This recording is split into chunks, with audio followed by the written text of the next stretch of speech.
Amahoro bana b'Imana, nimuze dukundane. None dutangiye iminsi nyabutatu ya Pasika, Triduum Pascal. Turi kuwa kane mutagatifu rero, tariki ya mbere Mata 2021. Isomo rya mbere ni mu gitabo cy'imuka Misiri, mutwe wa 12, murongo wa 1 kugeza kwa 8, n'uwa 11 kugeza kwa 14. Muri iyo minsi Uhoraho abwira Musa na Aroni bari mu gihugu cya Misiri ati: uku kwezi kuzababera intangiro y'amezi, kuzaba kwa mbere mu mezi y'umwaka wanyu. Nimubwire imbaga yose y'Abayisiraheli muti: ku munsi wa 10 w'uku kwezi muzafata itungo rimwe muri buri muryango, itungo muri buri rugo. Niba urugo rurimo abantu bake kuri iryo tungo, bazarifatanye n'umuturanyi ubari hafi cyane, baringaniza n'umubare w'abantu. Muzahitemo iryo tungo mukurikije icyo buri muntu ashobora kurya. Iryo tungo rizabe ridafite inenge kandi ari sekuru bimaze umwaka umwe. Muzaritoranya mu bana b'intama cyangwa mu bana b'ihene. Muzarigumane kugeza ku munsi wa 14 w'uku kwezi, maze ikoraniro ry'imbaga y'Abayisiraheli bazaribaje mu mugoroba w'akabwibwi. Bazende ku maraso y'iryo tungo, bayasige ku nkomanizo z'imiryango no ku mitambiko y'inzugi z'amazu bazariramo. Bazarya inyama zaryo muri iryo joro. Bazazirye zokeje, bazirisha imigati idasembuye n'imboga zisharira. Iryo tungo muzarirya mutya: muzabe mukenyeye umukoba, mwambaye inkweto mu birenge, mufite inkoni mu ntoki. Kandi muzajye mugira bwangu, kuko ari Pasika y'Uhoraho. Muri iryo joro nzamukiranya igihugu cya Misiri, maze nice icyavutse uburiza cyose mu gihugu cya Misiri, guhera ku bantu kugeza ku nyamaswa, kandi n'ibigirwamana bya Misiri byose mbicira imanza. Ni iby'Uhoraho. Amaraso azababera ikimenyetso mu mazu muzaba murimo. Nzabona amaraso maze mbahiteho, mwoye kuzarimburwa igihe nzaba ndiho noreka igihugu cya Misiri. Uwo munsi uzababera urwibutso. Buri mwaka muzajya mukora urugendo rwo kujya gusingiza Uhoraho. Muzajye muhimbaza uwo munsi uko ibihe bigenda bisimburana. Ngira igitegeko ridakuka mbahaye. Iryo ni ijambo ry'Imana. Zaburi ni 116. Haragasingizwa inkongoro n'umugati bibeshaho umuryango wawe. Ibyiza byose Uhoraho yangiriye, rwose nzabimwitura nte? Nzashyira ejuru inkongoro y'umukiro, kandi njye niyambaza izina ry'Uhoraho. Koko Uhoraho ababazwa n'urupfu rw'abayoboke be. None rero Uhoraho, wagiriye ko ndi umugaragu wawe, maze umbohora ku ngoyi. Nzagutura igitambo cy'ishimwe, kandi njye niyambaza izina ry'Uhoraho. Nzarangiza amasezerano nagiriye Uhoraho imbere y'iteraniro ry'umuryango we wose. Haragasingizwa inkongoro n'umugati bibeshaho umuryango wawe. Isomo rya kabiri ni ryo mworo ya mbere mutagatifu Pawulo intumwa yandikiye Abanyakorinti, umutwe wa 11, murongo 23 kugeza kwa 26. Bavandimwe, jyewe rero dore ibyo nashyikirijwe na Nyagasani, bikaba ari byo nabagejejeho. Nyagasani Yezu ari butangwe, yafashe umugati, amaze gushimira arawumanyura avuga ati: iki ni umubiri wanyu watangiwe. Mujye mubikora namwe b'urwibutso rwanjye. Barangije kurya, n'inkongoro agenzereza cyo avuga ati: iyi ni inkongoro y'isezerano rishya rishingiye ku maraso yanjye. Mujye mubikora namwe, kandi igihe cyose munywereyeho bibe urwibutso rwanjye. Kuko igihe cyose murya uyu mugati mukanywa no kuri iyi nkongoro, muba mwamamaza urupfu rwa Nyagasani kugeza igihe azazira. Iryo ni ijambo ry'Imana. Nyagasani Yezu nabane namwe. Amagambo mu Ivanjili ntagatifu Yezu Kristu uko yanditswe na Yohani, umutwe wa 13, umurongo wa 1 kugeza kwa 15. Mbere y'umunsi mukuru wa Pasika, Yezu amenye ko igihe cye cyageze cyo kuva kuri iyi si agasanga se, uko yagakunze abe bari munsi, abakunda byimazeyo. Nuko nimugoroba igihe bafunguraga, Seke bakabashyize mu mutima wa Yuda mwene Simoni Iskariyoti igitekerezo cyo kumugambanira. Yezu azirikanye ko se yamweguriye byose, ko yaturutse ku Mana kandi akaba ari yasanga, niko guhaguruka ava ku meza, yikuramo umwitero we, afata igitambaro aragikindikiza. Nuko asuka amazi ku ibesani, atangira koza ibirenge by'abigishwa be, akajya bihanaguza igitambaro yari akindikije. Aza kugera imbere ya Simoni Petero, maze Petero aramubwira ati: Nyagasani, aba ari wowe unyoza ibirenge? Yezu aramusubiza ati: ibyo nkora ubu ntiwabimenya, ariko uzabimenya hanyuma. Petero aramubwira ati: ntuzigera na rimwe unyoza ibirenge. Yesu aramusubiza ati, ndamutse ntakogeje ntuzagira umugabane hamwe nanjye. Petero aramusubiza ati, nyagasani, noneho si ibirenge gusa, dore n'amaboko ndetse n'umutwe. Yesu aramusubiza ati, wiyuhagiye nta kindi aba ashigaje kitari ukoga ibirenge, kuko aba yisukuye wese. Namwe murasukuye, ariko si mwese. Yari azi neza uri bumugambanire, bituma avuga ati, mwese ntimusukuye. Amaze kuboza ibirenge no gusubizamo umwitero we, asubira ku meza arababwira ati, aho mwumvise ibyo maze kubagirira, munyita umwigisha na nyagasani, ni koko muvuga neza kuko ndi we. Ubwo rero mbogeje ibirenge kandi ndi nyagasani n'umwigisha, namwe murajya mwozanya ibirenge ubwanyu. Ni urugero mbahaye kugira ngo uko nabagiriye abe ari nako namwe mugirirana ubwanyu. Iyo ni ivanjiri ntagatifu. Bakristo bavandimwe, Kristo naganze mu mitima yacu. Kristo aradukunda. Kuri wa kane mutagatifu Yesu ari budupfire, aratugaragariza urwo rukundo mu bimenyetso bibiri by'ingenzi biranga uyu wa kane mutagatifu: koza ibirenge intumwa ze no kurema amasakamento abiri, ubusaserdoti n'Ukaristiya. Mu isomo rya mbere kumvise kugira ngo Abayisiraheli babe mu gihugu cy'ubucakara cya Misiri bajya mu gihugu cy'isezerano bacunguwe n'amaraso y'intama. Amaraso, iyo ntama ishushanya ntama w'Imana, Yesu Kristo. Amaraso ya Yesu Kristo akiza ibyaha by'abantu. Amen. Mu isomo rya kabiri Pawulo aratwibutsa umurage w'iremwa ry'Ukaristiya, institution de l'Eucharistie. Umubiri wa Kristo watwitangiye ngo dukire, n'amaraso ya Kristo yamennye kugira ngo dukire. Amaraso y'umukiro agira ngo aducungure, bityo natwe tukajya tubikora tumwibuka. Urwibuto, ngiyo misa duhimbaza ry'abera ryo gucungurwa kwacu. Naho mu ivanjiri turumva Yesu uko yagakunze abe bari munsi, abakunda byimazeyo. Ni rya jambo ry'ikigereki telos, bivuga umwisho, iherezo, intego. Ba Telesifori rero ni abatwaye intego, abafite intego. Nibwo Yesu urukundo rwe rugiye kugera ku ntego ashaka, kwitanga, kuba umugaragu. Na rya jambo ry'ikilatini amare ad unguem, aimer jusqu'aux ongles, gukunda kugeza ku nzara, gukunda kugeza ku mpera, ku musozo, nk'uko Yesu yabigenje, amare ad unguem. Yesu rero akadukunda kugeza ku musozo, yoza ibirenge by'intumwa ze. Mu Bayahudi uyu mugenzo wari usanzwe ukorwa n'abacakara, boza ibirenge ba shebuja. None Yesu we arabicuritse, yihinduye umugaragu, umucakara, agira ngo ahe intumwa ze umurage w'urukundo rwiyoroshya no kuba umugaragu w'abandi. Ubwo yahise abwiramo abasaserdoti yewe. Kuba umusaserdoti, padiri, ntabwo ari izina ry'icyubahiro, ce n'est pas titre d'honneur. Dore ko bamwe bigiza nkana bakeka ko padiri ngo bivuga mu gifaransa padiri, ngo nta muce.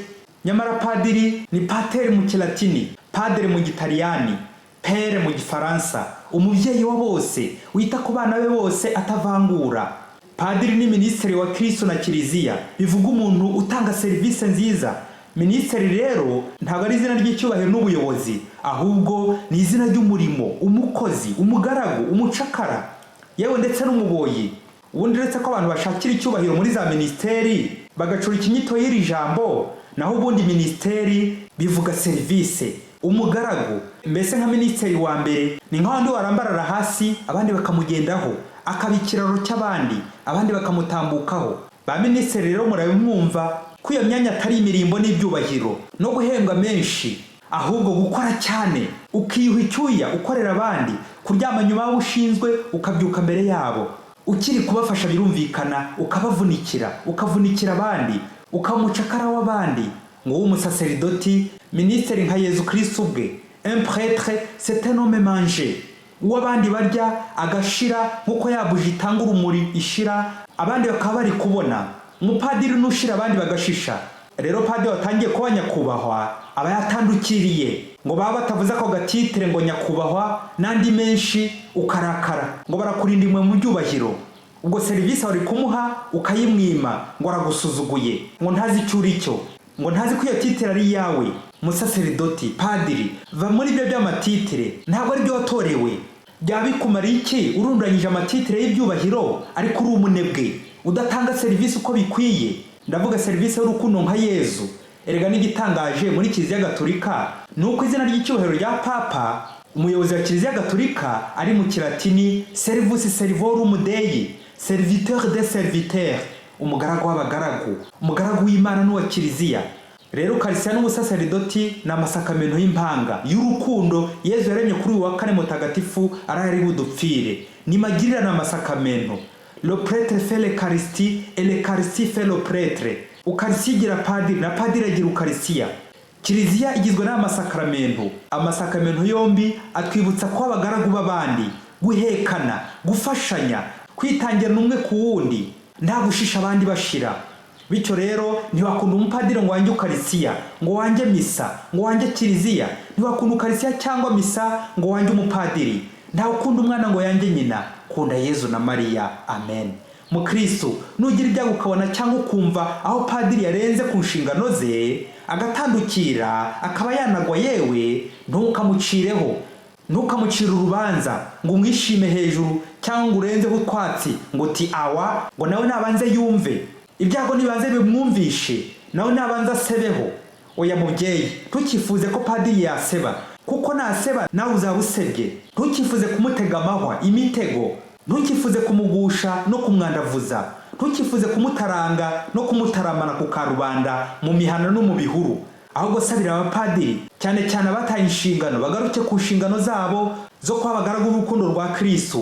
Nabyo mutagatifu Yohani Mariya Vianney yavugaga ati, iyo umupadiri yasobanukirwaga umusaserodoti wari we hano ku isi, yapfa atishwe n'ubwoba, ahubwo yishwe n'urukundo. Urukundo ako kantu Yezu aragakunda. Iyo abasaserodoti batabaho, ububare n'urupfu rwa Nyagasani ntacyo byari kutumarira. Ni umusaserodoti ukomeza hano ku isi umurimo w'ubucungurwe bwacu. Umusaserodoti si we wibereyeho ubwe, abereyeho mwebwe. Yohani Mariya Vianney akongeraho ati, tuzamenya neza akamaro ka padiri tugeze mu ijuru. Urakoze Kire Darse. Umunsi umwe umupadiri warize cyane, wari dogiteri mu bitaro bikuru hirya kure muri Afurika. Yari yarize cyane, afite amadiplome n'amadiplome, afite imodoka n'ibindi byinshi. Birumvikana ko yari yaragwije za diplome n'ubundi bukire bwinshi. Noneho aza kugira atya, abonye nta kindi agikeneye, yihagije wenyine, afata umugambi wo kuva mu bupadiri. Ugatangira kubarira diyoseze iby'imugomba n'imperekeza bamugomba. Ibyo byose yabibara byarengaga amadolari 100,000 ngo hasigaye bayamuhe. Abonye ntacyo baramuha mbere yo kugenda, ashora urubanza arega diyoseze ye. Nuko Musenyeri aramutumiza aramubwira ati, Kiliziya n'umubyeyi yarakureze, iragutunga, ikwitaho, ikurihira amashuri, umera neza, urarya urabyibuha, none ibyo yagukoreye niyo nabi uyituye, ujya kuyirega. Kandi ibi byose utunze ni ibya Kiliziya, niyo yabiguhaye, nkuko nawe uri uwa Kiliziya, uri umwana wa Kiliziya. Wa mupadiri atangira kuburana, ajya impaka na Musenyeri we ngo Kiliziya igiye kumuriganya. Nuko bajyana na Musenyeri aho ibintu bye byari bibitse. Yari amaze guhambira byose ngo nibye. Musenyeri ahera ku nkweto n'imyenda ati, izi nkweto n'iyi myenda wambara nibyo Kiliziya yaguhaye. Wabibonye uri muri Kiliziya, ibiryo wagaburiwe ukamera neza. Kiliziya yakurihiye icumbi, aho uryama n'ibyo urya byose buri munsi. Ngaho rero ibyo byose Kiliziya yagutanzeho bikube n'imyaka 15 maze uri umupadiri. Guhera watangira kwiga mu seminari nto ugakomeza no mu nkuru, bara amafaranga Kiliziya yagutangiye. Dogutora wagize mu kwiga ni Kiliziya yakwishyuriye. Za mudasobwa utunze, ordinateri ni imirimo ya Kiliziya zikugejejeho.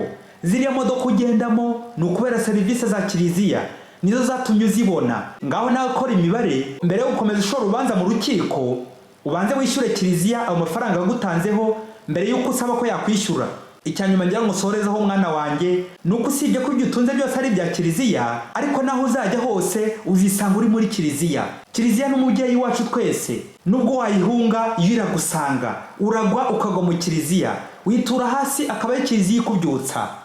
Wa mupadiri arebye koko bya bintu afite byose, n'uburyo yabibonye koko, n'uburyo yize bwose, diyoseze imurihira, areba hirya areba hino, abona koko nta kintu kiwe kirimo. Yakubaye amafaranga yose Kiliziya yamurihiye, akabona yikujya inshuro nk'ijana ayo yari yarasabye ngo bamwishyure. Abonye ntaho yayakura ari we, isoni ziramubumba. Abona yasigara ari uri mu mwenda wa Kiliziya, nuko aca bugufi arapfukama asaba imbabazi.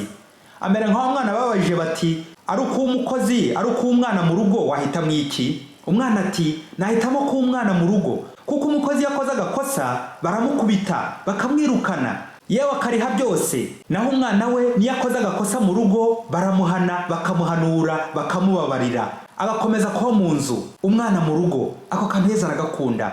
Nuko wa mupadiri bamaze kumuha imbabazi, yiyemeza kutazongera kwigumura kuri Kiliziya no kwivumbura. nuko hamya ibirindiro agumamo. Ubu rero igitangaje arakora rwose nk'umwana mu rugo, akavura abantu ku mubiri no kuri roho ashishikaye. Mbese ubu serivisi zirimo neza kubera Imana.